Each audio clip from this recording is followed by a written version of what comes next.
Boa tarde, meus amigos. Boa tarde, minhas amigas. Nós estamos aqui na Sociedade de Estudos Espíritas Francisco de Assis, hoje, dia 18 de maio de 2026. E nesse horário, das 17h30, né, hoje, às 17h24, nós estudamos essa obra de Ivone do Amaral Pereira, Dramas da Obsessão, né? Já estamos até caminhando para o final da obra pelo espírito Bezerra de Menezes, obra maravilhosa, doutor Bezerra. E nós estamos agora na terceira parte do livro, né? Nós estudamos a essa terminamos de estudar a conclusão, que também faz parte da terceira parte. Estudamos Terminamos de estudar a conclusão, que era "E meu pai viera outro consolador", e ainda na terceira parte nós temos agora a severidade da lei. A severidade da lei.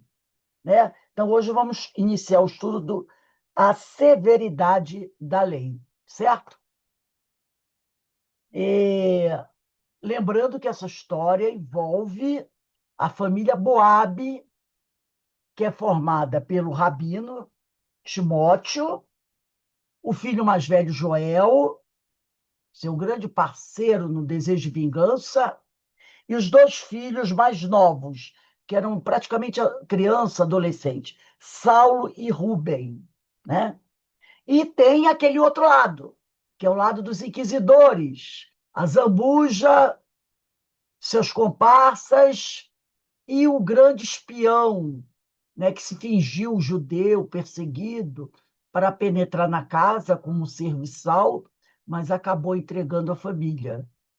E agora os dois, né, estão encarnados, essa família, esses inquisidores, né, estão encarnados. O Azambuja, né? Opa, ele era o Leonel, o Leonel e a sua filha Alcina, que é o espírito, né? João José. E esses dois, Leonel, pai, era o pai, que na realidade era o Azambuja, e o João José reencarnou como mulher, né? Alcina. Gente, só um minutinho agora, que é uma coisa emergencial, e eu vou precisar atender rapidinho aqui, tá?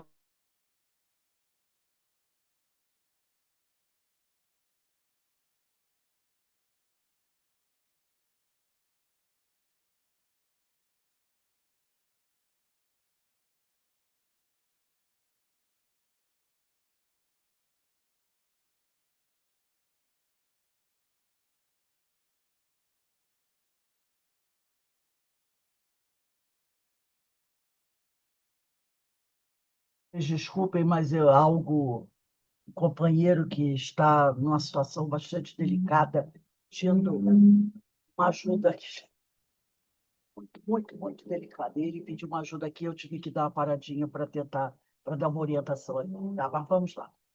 E, na atualidade, quer dizer, na última encarnação, o Azambuja reencarna, né, com uma família muito complicada, o Inquisidor. Na realidade, a esposa e os filhos, né, fazem parte daquela quadrilha, né? Quadrilha religiosa. E ele e a filha são os alvos maiores da vingança, porque ele era o inquisidor, o chefe, e a filha, na realidade, está agora reencarnada como mulher, era o traidor, terrível traidor João José. E os, os obsessores, que era a família Boab, conseguiu fazer com que eles se suicidassem. Às vezes eu me confundo um pouco com a história dos bastidores da obsessão do Guilherme ali. Né? Às vezes eu me confundo, que é tanta essas histórias assim, né? São tão dramas tão terríveis. E agora o doutor Bezerra está procurando amparar essa família Moab, porque eles ficaram 400 anos perseguindo os seus agressores, que eles encontraram, né, encarnados nessa família. O Azambuja como Leonel, o João José como Alcida e os outros. Conseguiram que o pai, que é o Azambuja, e a filha, que é o José, se suicidassem, e queriam fazer a mesma coisa com o resto da família. Mas aí houve essa interferência do plano espiritual e eles agora estão no tratamento. Mas uma coisa que foi mostrada por a família Boab, que a família Boab estava pensando o quê? Que eles eram vítimas, vítimas, vítimas. Por isso eles estavam perseguindo. Então eles descobriram o quê? Que na época de Jesus, essa família que foi vítima na Inquisição, por volta de 1500, aquela barbaridade toda, foram os agressores. Eles eram doutores da lei, judaicos, e também eram líderes romanos. Perseguiram cristãos, mataram muitos cristãos de forma tão bárbara quanto eles foram vítimas. Entendeu? Então, esse ódio aí, entre eles, não tem só 400 anos, tem quase 2.000 anos, que vem lá do passado. Os 400 anos é o tempo que eles perseguiram. Só que nesses 400 anos, a família do Azambuja, que é ele mais aquele, eles estão até numa situação um pouquinho melhor, porque eles já sofreram tanto, já espiaram tanto, que eles tiveram uma melhora. Enquanto a família Boab, que se considerava vítima, está o quê? Presa. Estava presa aquele ódio. Até porque eles odiavam o cristianismo, odiavam os cristãos, porque eles tinham uma ideia totalmente equivocada do que era o cristianismo. E quando o doutor Bezerra deixou essa família praticamente internada na casa espírita, né, do plano espiritual da casa espírita, eles perceberam que cristianismo não é aquilo que eles viram sendo praticado pelos inquisidores. Cristianismo verdadeiro é o que os trabalhadores daquela casa espírita fazem. Então, a gente vai começar aqui, nessa terceira parte, a severidade da lei, que diz assim, inicia com uma passagem do Evangelho de Mateus, capítulo 5, versículo 25 e 26. Digo-vos em verdade, que daí não saireis enquanto não houverdes pago o último cêntimo, o último real, né, que está escrito. Certa vez, capítulo 1, durante uma reunião do mundo invisível, levada a efeito por brilhante falange de instrutores espirituais, afeitos, quer dizer, com experiência, em melindrosas tarefas de reeducação entre os homens terrenos, um dos eminentes delegados presentes, olha o que ele diz aqui. Isso aqui é bom a gente sublinhar. Certa vez, durante uma reunião do mundo invisível, levado a efeito por brilhante falange de instrutores espirituais, afeitos, quer dizer, com experiência em melindrosas tarefas de reeducação. Então, tudo isso, todas essas dores, essas dificuldades que as pessoas enfrentam, são o quê? Processos de reeducação. É aquele detalhe. Você vinha numa caminhada. De repente, você cai no abismo. E ao cair no abismo, coisas das mais variadas podem acontecer. Desde você quebrar um dedo a você quebrar inúmeros ossos do seu corpo, não é verdade? Não vou dizer abismo, mas uma altura boa. O que vai acontecer? Você vai ter que passar pelo processo de educação, de reeducação, até chegar naquele ponto onde você estava quando você caiu do buraco. Dependendo, se você quebrou só um dedinho, é só botar uma talinha, né, no seu dedinho. Em uma semana, seu dedinho tá bom. 15 dias, né? Seu dedinho tá bom. você volta a fazer suas atividades. Mas se você tiver quebrado braço, perna, costelas, talvez você fique 1 ano em cima da cama, 2 anos em cima da cama, não é assim? O processo educativo vai ser em acordo com o que aconteceu. Mas você tem que voltar àquele ponto que você estava quando você caiu no buraco. Então, ele diz aqui, essa falange de instrutores espirituais tinham muita experiência em melindrosas, e quando ele usa a palavra melindrosa, não é coisa pouca, não. Melindrosa quer dizer casos gravíssimos. Melindrosas tarefas de reeducação entre os homens terrenos, entre os encarnados. Dois eminentes, quer dizer, famosos, com grande conhecimento, delegados presentes, era Leon Denis. Leon Denis, que apresentara extenso relatório acerca do afetivo desajuste moral e social em que se debate a mulher da terra. Segredou-me, em particular, a quem segredou isso para Bezerra de Menezes foi Leon Denis. Tá? Porque quem está contando aqui é doutor Bezerra. Então, ele diz aqui, segredou-me em particular. Então, Leon Denis segredou para doutor Bezerra, né? Após cumprida a missão de congressista, porque o Leon Denis estava como congressista. E quando eu, Bezerra de Menezes, né, o felicitava pelo magnânimo empenho de bater-se pelo movimento, quer dizer, de fazer parte, né, desse grupo, pelo movimento de socorro espiritual à mulher num congresso da espiritualidade. Então, Leon Denis estava como congressista, era um dos congressistas. E o doutor Bezerra lá o encontrou e eles conversaram. Olha essa que conversa interessante, né? Dez aí, doutor Bezerra e Leon Denis. Dizei aos vossos leitores terrenos, meu excelente irmão, vós que gostais de praticar a literatura mediúnica, algo que desperte a mulher para os superiores anseios do espírito. Conservei sempre em meu coração uma profunda estima, um profundo respeito e uma sincera compaixão por essa alma sacrificada na condição feminina. Então, ele está falando de um espírito. Está dizendo, ele sempre teve um profundo respeito e uma sincera compaixão pelo espírito que reencarna na condição feminina.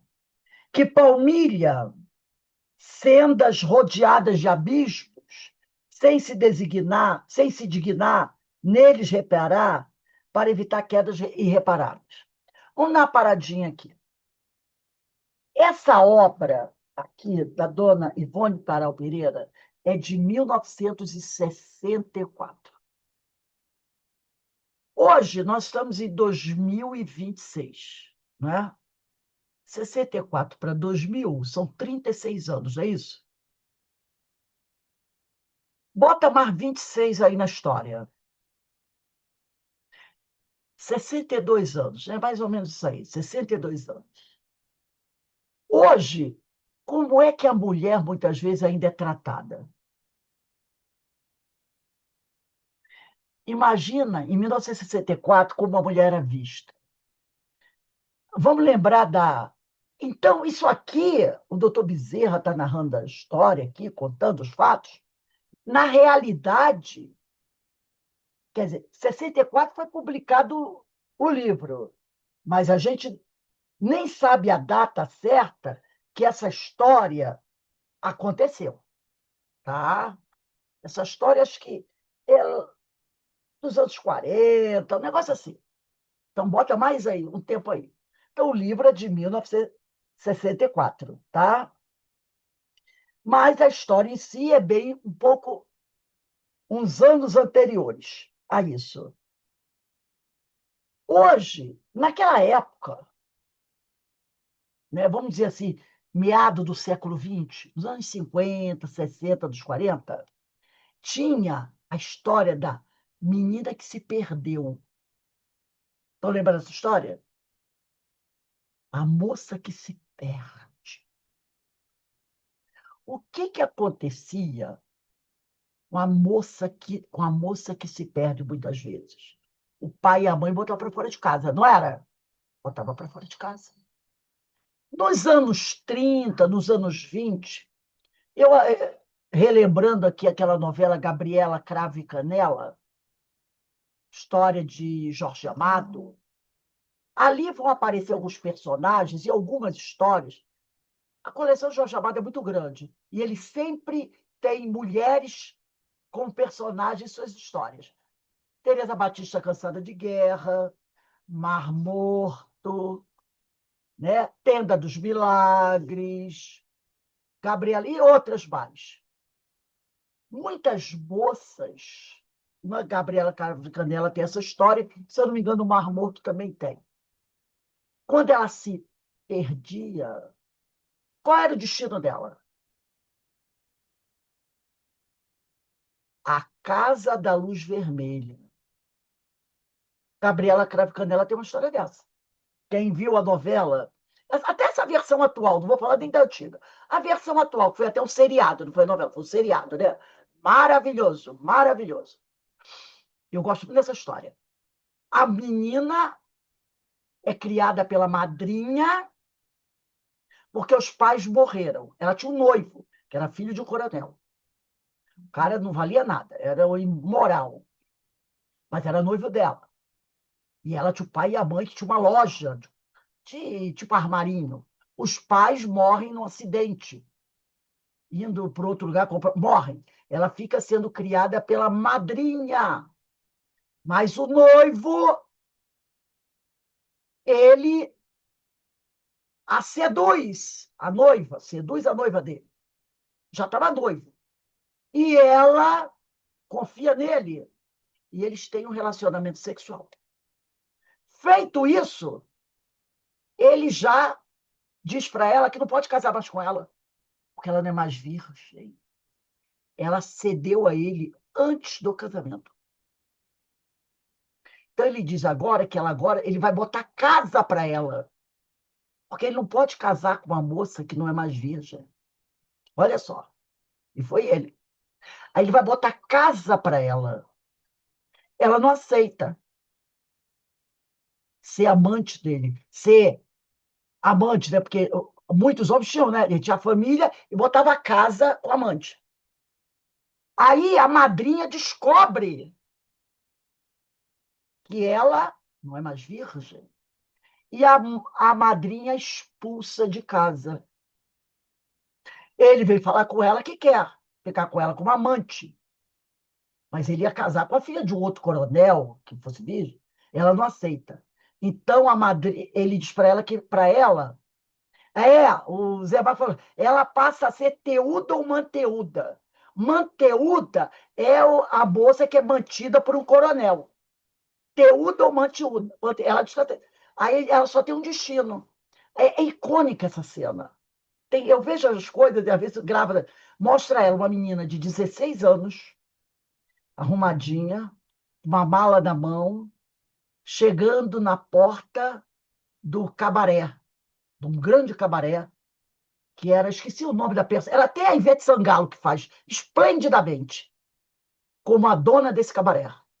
Então, o cabaré é um prédio grande com uma escadaria, e mostra aquela menina, 16 anos, subindo aquelas escadas com a mala na mão.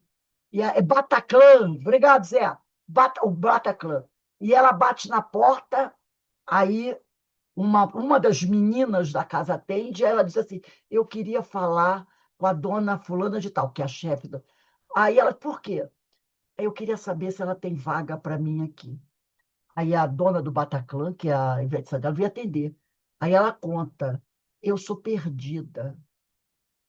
Aí a dona do Bataclan diz para ela: tudo bem, minha filha, aqui você vai ter a nossa proteção. E aí bota a mão no ombro dela e bota ela para dentro.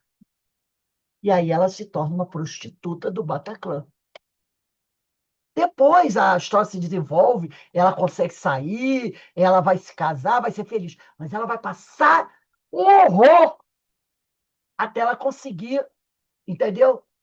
Isso era o destino, era. Mas lá no interior, no interior, no interior, no interior do Brasil, ainda tem essas coisas. Estou falando interior do interior, não precisa não, né? Aqui no interior do estado a gente ainda vê essas coisas, né? Mas esse era o destino da menina que se perde. Era ser Teuda ou Manteúda. Era ir para a casa da luz vermelha. Porque os pais expulsavam, era vergonha para os pais. Então eles botavam a filha, expulsavam a filha de casa. Então, quando o doutor Bezerra e muitas pessoas culpavam a menina, a jovem, que muitas vezes era iludida por um primo. Isso não era só no Brasil, não, isso não foi no mundo inteiro, né? Era assim no mundo inteiro. Então, muita gente, até hoje, a mulher que é a culpada, não é? A mulher que é a culpada. E hoje nós temos os feminicídios por aí. Então, a forma como o doutor Bezerra vai colocar aqui é retratando como era visto naquela época. Então, você pode dizer assim, nossa, mas que coisa preconceituosa. Mas isso aqui é 1940, 1950. Entendeu? Era como era visto. E hoje em dia, quando você vê uma menina, como houve semana passada, uma menina de 12 anos que foi vítima de um estupro coletivo, muita gente ficou falando: o que ela estava fazendo? Ela foi na casa do namorado e chegou na casa do namorado, tinha um monte de garoto lá. Alguém pergunta assim: o que essa menina de 12 anos foi fazer na casa do namorado? Entendeu? Os olhos caem sobre quem? Sobre a vítima, sobre ela. E não sobre a responsabilidade daqueles homens. Muita gente dizendo: o que essa menina de 12 anos estava com o namorado? Como é que uma menina de 12 anos namora? O que ela foi fazer lá? Como se o que eles fizessem, ela foi a culpada. Ela foi a culpada. Ela se expôs a isso. Ah, foi estuprada porque estava com a saia curta. Como se andar de saia comprida não, não tem problema. Botou saia curta, você é alvo. Então ninguém questiona a moralidade dos que fizeram isso. Mas sim a dela que estava de saia curta.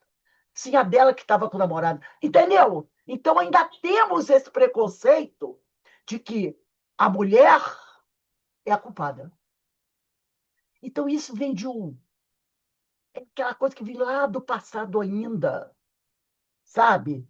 Quando a mulher era apedrejada, porque muitas vezes ela nem era, porque o marido queria ver se livrar da mulher para arrumar outra e acusava a mulher de ser traidora. E aí os homens arrastavam pela rua e apedrejavam. A mulher não tinha alma. Mas tudo sabe de onde vem a história? Vem da Eva. Por que Adão caiu em desgraça? Porque a Eva seduziu e o levou a comer a maçã.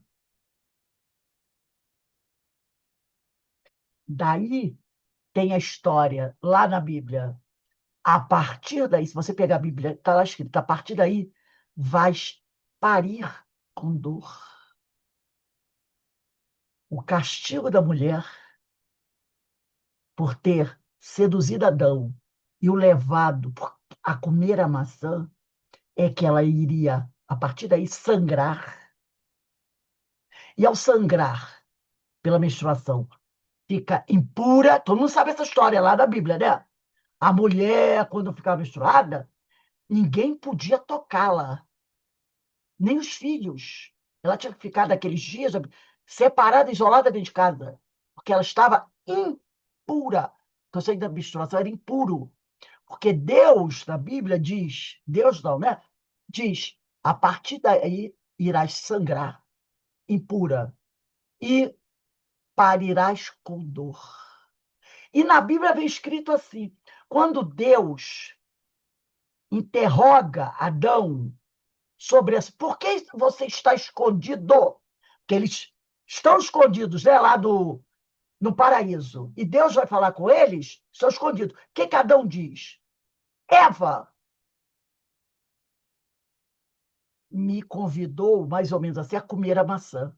Ele não diz, Senhor, eu comi a maçã.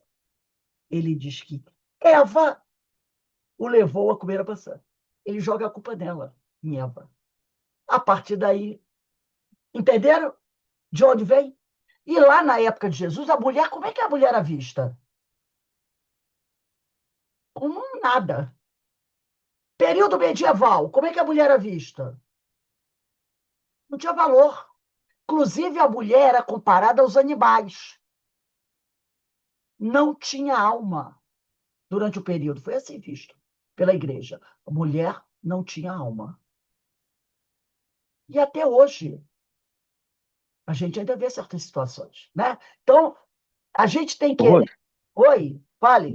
não, sobre isso que você está falando aí, esses fundamentalistas evangélicos botam a mulher como submissa ao homem a partir daí, quando Deus criou a ajudante do homem, que é a Eva. Veio Exato. para servir o Adão. Então, até hoje, esses fundamentalistas, pastores fundamentalistas, ficam falando a mesma coisa. Está escrito na Bíblia. A Exato. mulher tem que ser submissa.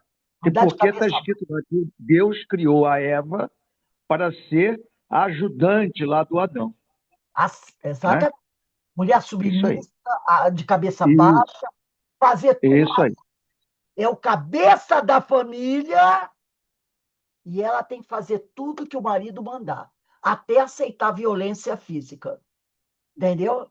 Então, a gente tem que ver o contexto, tá? Então, aqui, ó. Aí ele diz: conservei sempre em meu coração uma profunda estima, um profundo respeito e uma sincera compaixão por essa alma sacrificada na condição feminina, que palmilha sendas rodeadas de abismos, sem se dignar neles, reparar, para evitar quedas irreparáveis. Outra passagem do Evangelho, a mulher adúltera. Ela adulterou com quem? Com quem? O rochedo? Os homens foram atrás de quem? Para apedrejar. Da mulher. E o homem que foi pego em adultério com ela? Alguém fala dele na Bíblia? Não, não. Não tem a história do homem que o do companheiro, tem a história do companheiro da mulher adúltera lá na Bíblia? Não. Só tem a história da mulher adúltera. Mas ela não adulterou sozinha. Ela estava com um homem. O que aconteceu com esse homem? Vocês acham que ele foi arrastado e apedrejado também? Não. Foi ela. A Eva. A Eva. Eu quisera poder ajudar a mulher a remover dos seus destinos os contratempos que a deprimem. Louvável, diz doutor Bezerra, que as palavras anteriores eram do Leon Denis. Louvável o vosso intento, meu caro amigo. Impossível será a mim negar colaboração a tão enternecida alvitre. Na doutrina do Consolador, efetivamente, encontrará a mulher o estímulo que lhe há faltado para uma eficiente evolução moral, o amparo regenerador que a levará a vencer a si própria, dominando os arrastamentos das paixões primitivas e glorificando-se, quer como companheira do homem. Percebeu o texto? Então, a gente tem, quando a gente vai fazer um estudo desse, você não pode tirar o texto do seu contexto. E nem você pode criticar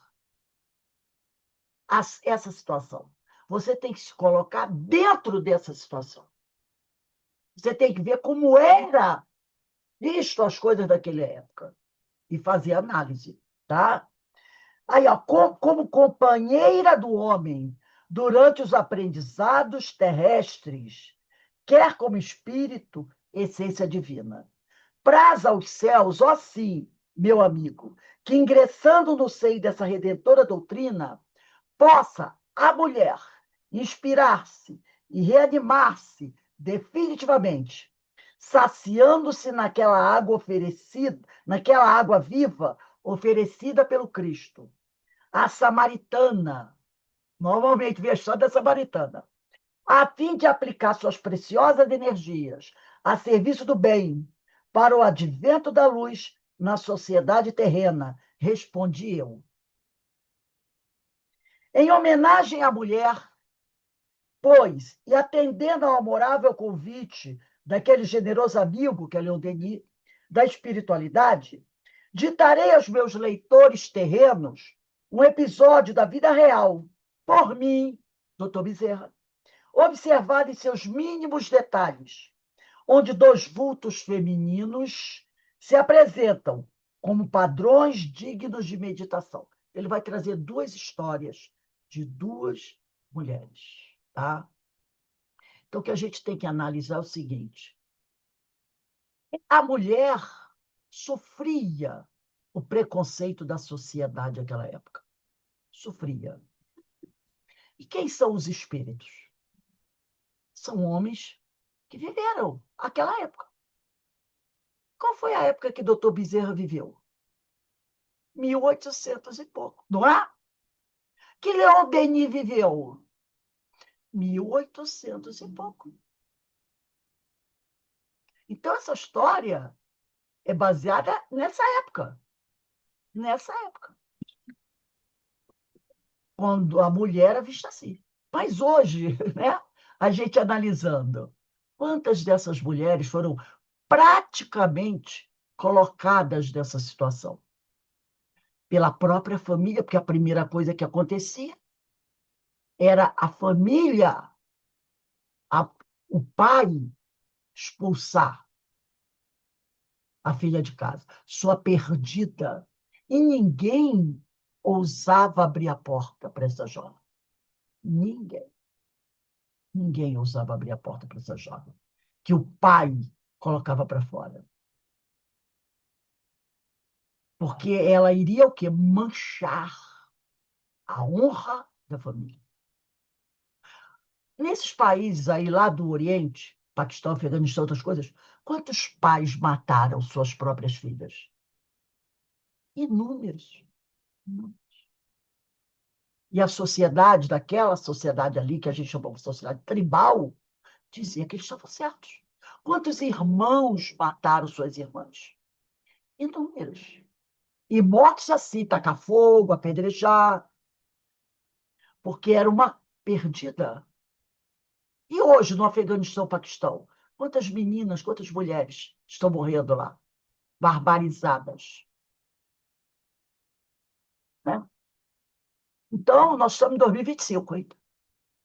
Essas histórias lá de 1800 e pouco, meu Deus, realmente ser mulher naquela época era muito difícil, muito difícil. Tá?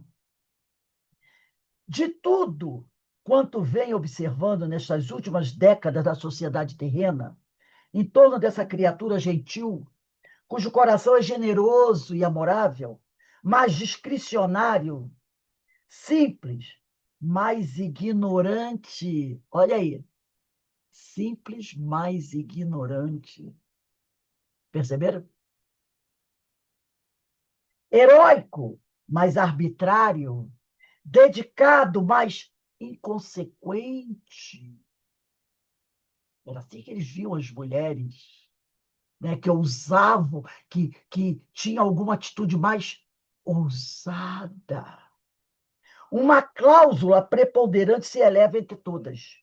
Será necessário que a mulher pense, mas no ideal.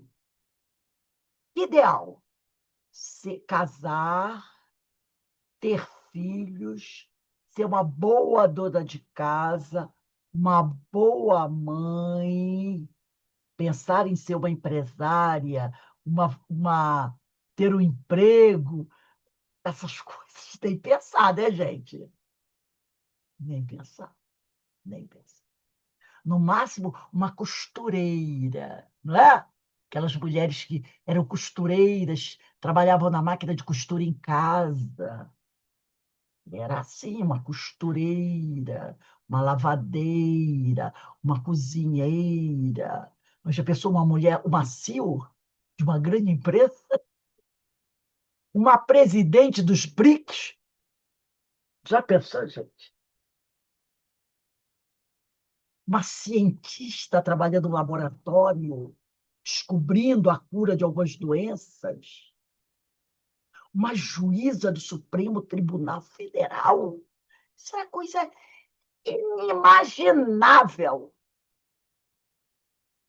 E quando tinham mulheres poderosas, como certas rainhas, Rainha Elizabeth, aquela outra também da Rússia, esqueci o nome dela agora, também foi poderosa, aí a coisa é diferente.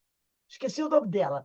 Ela foi rainha na Rússia, poderosa. A primeira coisa que ela fez foi se livrar do marido e tomou o poder. Esqueci o nome dela. Rainha Elizabeth I, nossa, a mulher foi poderosíssima. Era dessa base, e olhe lá. Então, ele diz aqui, né? Será necessário que a mulher pense mais no ideal do que nas realidades mundanas, mais no espírito que anima e o qual há de marchar para a luz, através de labores evolutivos sem limites, do que no sexo, mais em Deus do que no homem, que lhe tenha arrebatado todas as mais formosas e dignificantes preocupações. Que ela saiba que possui valor próprio para vencer sem necessidade de se escravizar ao sexo, que compreenda que a lei da criação lhe conferiu capacidades elevadas para os mais formosos feitos do espírito, e que, portanto, se liberte quanto antes do ignominioso servilismo que a mantém escravizada aos sentidos, estiolando suas preciosas faculdades à beira de influenciações bastardas a serviço dos instintos masculinos, quando suas aspirações antes deverão obedecer às realizações do ideal divino. Mas muitas dessas mulheres se tornaram prostitutas porque foram impelidas a isso. Quem conhece a história do Rio de Janeiro, do início do século XX, sabe qual é a história das polacas. Zé Marcos deve conhecer essas histórias, né? Das polacas, jovens traficadas do leste europeu, que chegavam aqui trazidas de navio com promessas de casamento, mas, na realidade, eram para ser prostitutas. Já viu o mercado do sexo? E quando elas morriam, não tinham nem aonde serem enterradas. E aí, um grupo dessas mulheres, reunindo dinheiros, compraram lá no bairro do Inhaúma, não sei se vocês conhecem, atrás do cemitério israelita, que tem lá do bairro do Inhaúma, um terreno, que tem até hoje. Está lá hoje cheio de mato, né? Cheio de mato. Mas ainda tem, eu vi uma reportagem, umas lápides. Então, quando morriam de doenças, né, sexualmente transmissíveis, muitas delas, né? E elas compraram, porque não se admitia enterrar uma prostituta num cemitério de família. Então, elas compraram um terreno atrás, nos fundos do cemitério israelita, que tem ali no bairro de Inhaúma, para ser o cemitério delas, para poderem ser enterradas ali. Né? Então, a gente vê. Então, tudo bem, vamos até entender que, de repente, uma ou outra gostasse de ter uma vida assim, né? Como ainda tem hoje, né? Que fazem essa escolha. Tudo bem, é verdade, tem sim. Que querem ser vida livre, viver assim, ser garota de programa, porque dá dinheiro hoje em dia. Algumas até moças de família abastada que fazem a escolha de família que entendeu? Não tem. E tem uma certa situação, moças universitárias que fazem essa escolha de serem garotas de programa de luxo. Luxo. Num programa ela ganha 3, 4, 5 mil reais por noite, às vezes até 10 mil ou mais, joias e tudo mais. Tem umas que fazem até essas escolhas, sim. Naquela época, muitas eram empurradas para isso. Pelas situações. Ou era isso, ou era morrer. Morrer de fome, morrer de doença, morrer de abandono. Era essa. Ou você cai na vida, como diziam, ou você morre na rua. Quem é que ia chamar uma moça perdida para ser sua empregada doméstica naquela época? Não é? Com a família, tinha ter uma ou outra, mas não era a maioria, que ia abrigar uma menina perdida dentro da sua casa. Então, ou era o lixo, a rua, ou era o prostíbulo. Então, não é fácil, não, né? Então, ele vai dizendo aqui que ela se detenha, pois, nas aspirações bastardas que o mundo gerou ao contato das paixões inferiores e aceste, né, direcione essas mesmas poderosas capacidades para as aspirações superiores únicas que lhe fornecerão o brilho das virtudes, sem o qual não logrará a reabilitação de que tanto carece.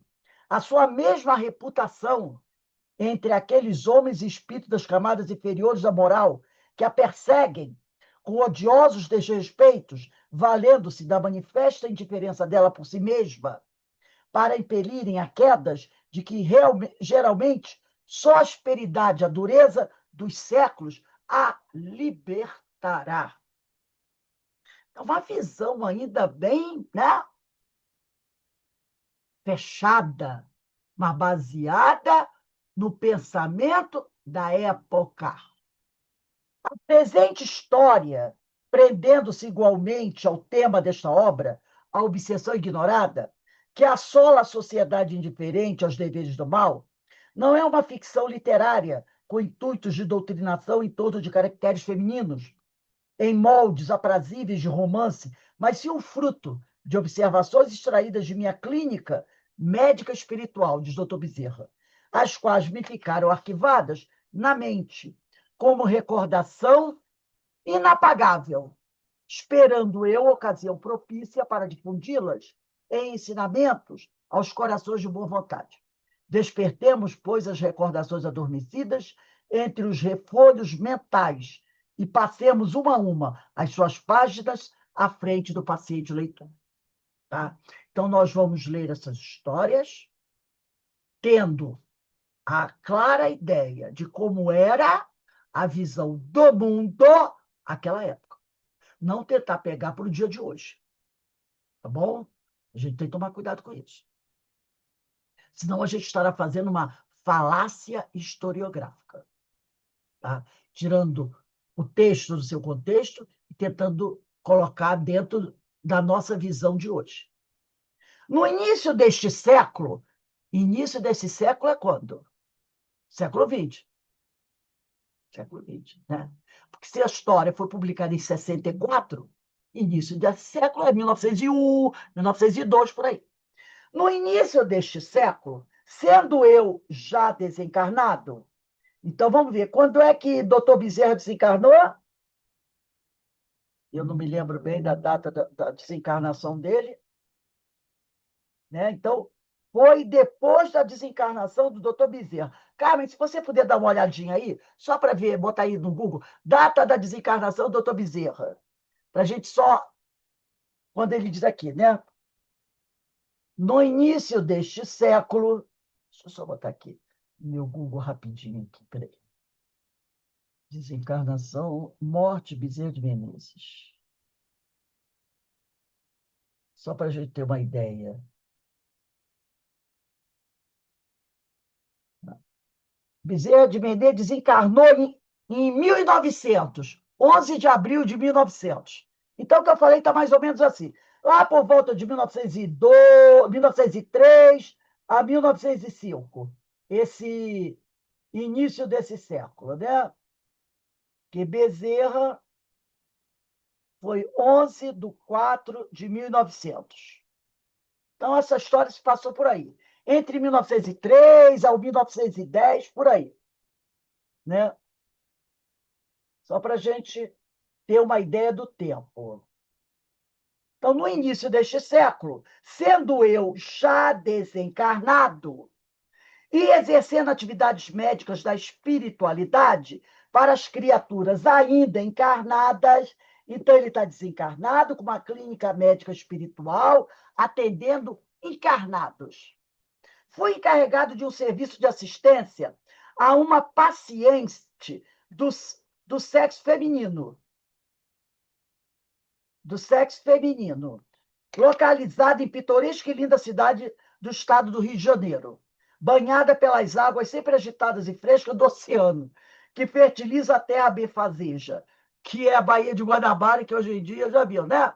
Como é que está? Mas naquela época era uma maravilha.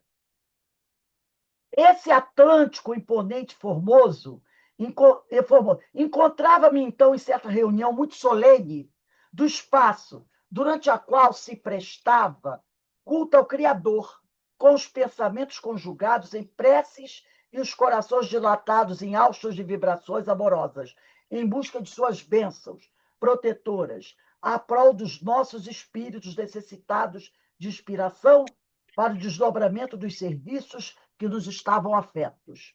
De súbito, porém, quando mais dúlcida era a minha elevação mental do enternecimento da oração, definiu-se em meu ser um estremecimento forte, como se vigoroso contato elétrico comunicasse as minhas sutilezas de compreensão, uma ordem provinda de superiores camadas hierárquicas e um doce murmúrio mavioso.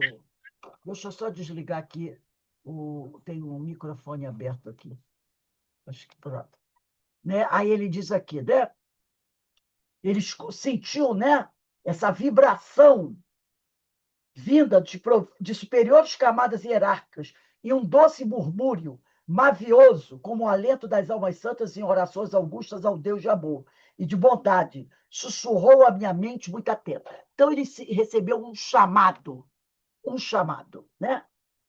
Na rua, o chamado dizia o seguinte: na rua de S, número 3, na cidade de tal, no estado do Rio de Janeiro, alguém se debate em desesperações para o momento sacrossanto da maternidade. Uma mulher estava sofrendo as dores do parto.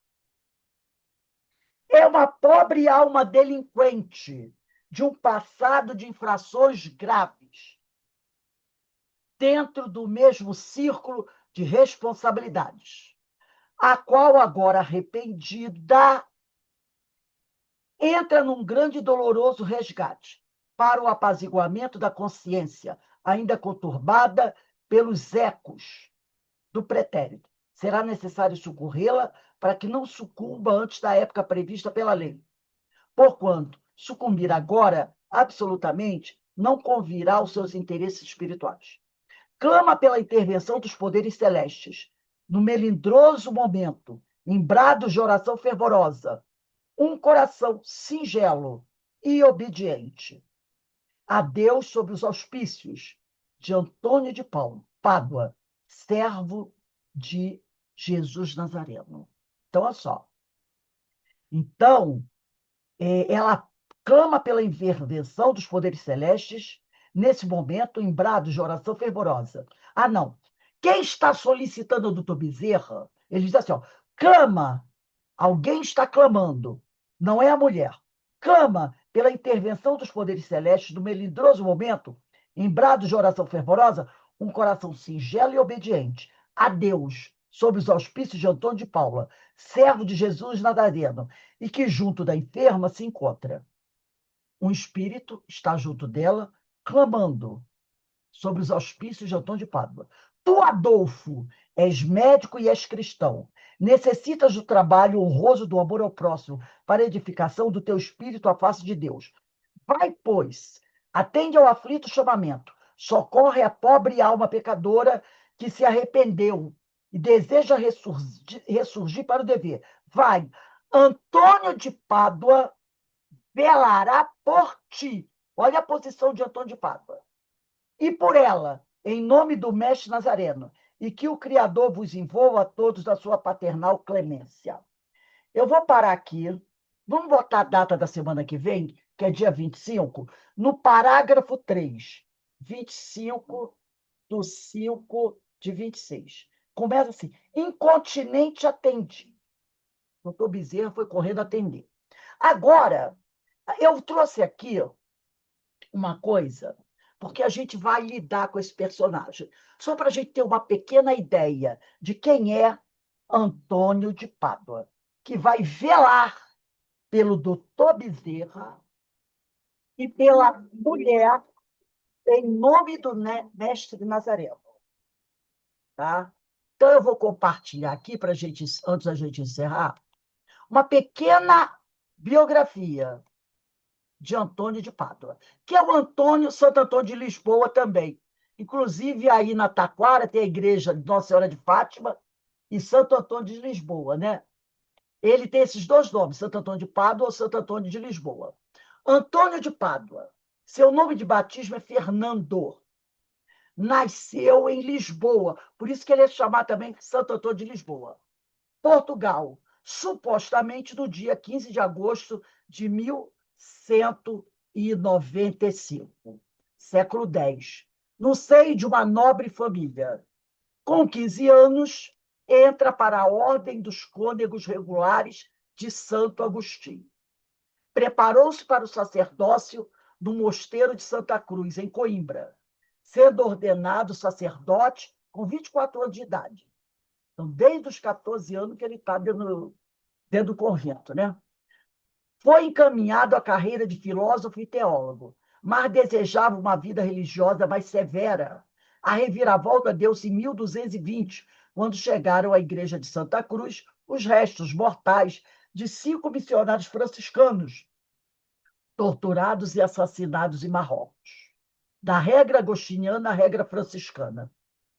Fernando decidiu deixar os cônegos agostinianos para seguir as pegadas de São Francisco de Assis. Escolheu ser chamado Antônio, ele era Francisco, adotou outro nome, para imitar o santo anacoreta egípcio. Amadureceu um forte impulso à missão e, seguindo este ideal, partiu para o Marrocos, porém contraiu uma doença e foi obrigado ao repouso forçado, sem poder pregar. Não teve outra opção a não ser ir para a Itália. No entanto, o navio no qual embarcou naufragou no Golfo da Sicília. Tendo se restabelecido em 1221, foi parar em Assis, cidade de São Francisco, onde Francisco havia convocado todos seus frades. Esta foi uma ocasião propícia para conhecê-lo pessoalmente. Então, Antônio conheceu Francisco de Assis, lá em Pádua. Não obstante, tenha sido um encontro simples, revigorando sua escolha de seguir a Cristo na fraternidade franciscana. Antônio foi enviado ao eremitério de Monte Paolo, na România. Ali dedicou-se, sobretudo, à oração, meditação, penitência e trabalhos humildes. Antônio Pregador. Em setembro de 1222, Antônio foi enviado a fazer pregação em Forli, onde revelou seu talento. Das suas palavras emergiram uma profunda cultura bíblica e simplicidade de expressão. A Assídua foi a primeira biografia de Santo Antônio. Então, esse livro, Assídua, foi a primeira biografia escrita sobre ele. Antônio começou a percorrer o norte da Itália e o sul da França, pregando o evangelho aos povos e povoados. Muitas vezes, esses povoados, confusos pelas heresias do tempo, sem poupar críticas contra a decadência moral de alguns expoentes da igreja. Repare, mesmo jeitão de Francisco, né? No ano seguinte, em Bolonha, foi mestre de teologia para os padres que se formavam. Foi o próprio Francisco de Assis que, com uma carta, conferiu-lhe este encargo, que o convidou a ser mestre de teologia para os padres, tá? autorizando a ensinar e recomendando-lhe também a não se descuidar da oração. A escolha de Pádua. Pelos seus talentos, que Antônio demonstra saber colocar ao serviço do Reino de Deus, com 32 anos foi nomeado superior das fraternidades franciscanas do norte da Itália. Ao cumprir tal função, visitou incansavelmente os numerosos conventos sob a sua jurisdição e abriu outros. No entanto, continuou a atrair grandes multidões com suas pregações, transcorrendo diversas horas no confessionário e a reservar para si momentos de retiro em solidão. Decidiu estabelecer-se em Pádua, junto à pequena comunidade franciscana da Igreja de Santa Maria Mater Domini. Não obstante a sua pouca presença, instaurou, porque ele ficava pouco tempo em Pádua, porque ele vivia viajando, né?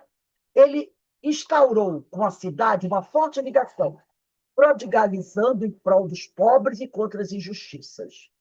A pregação da Quaresma, em 1231, é considerada seu testamento espiritual, a qual se deve incluir a sua dedicação amorosa por horas e horas às confissões. Então, ele recebia as confissões dos devotos, né?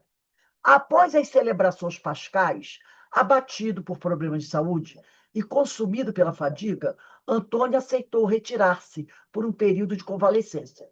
Depois, com alguns co-irmãos, aceitou o convite de um período de descanso e de meditação em pequeno eremitério em Campo San Pietro, a poucos quilômetros de Pádua.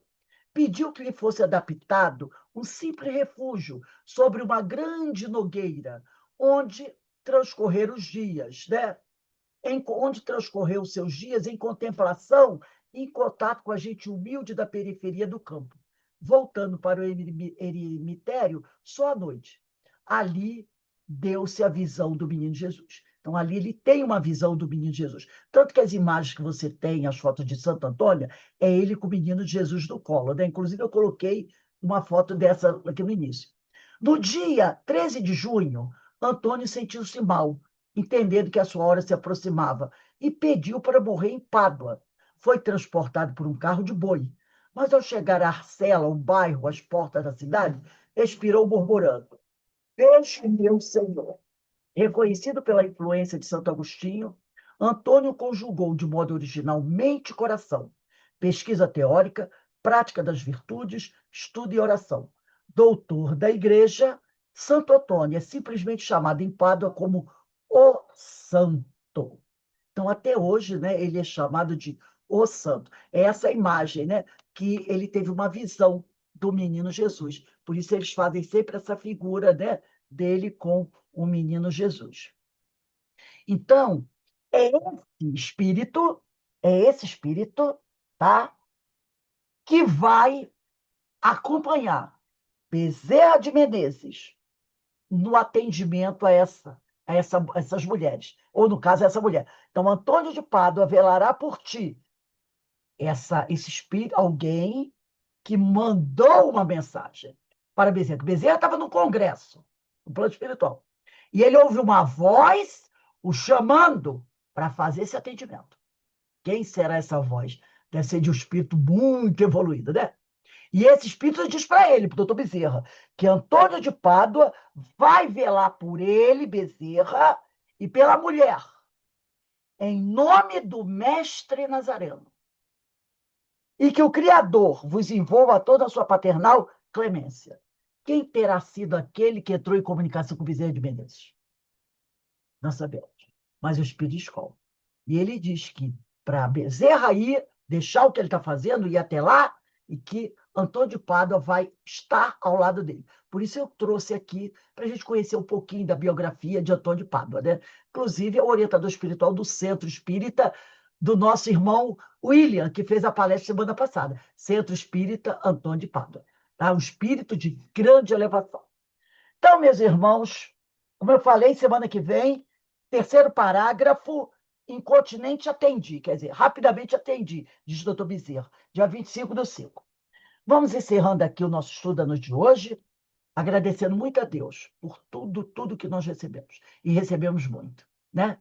Então, que o Senhor nos abençoe, que o Senhor nos fortaleça, que nós possamos continuar a nossa caminhada trabalhando pela nossa reeducação, pela nossa melhora espiritual. Bom?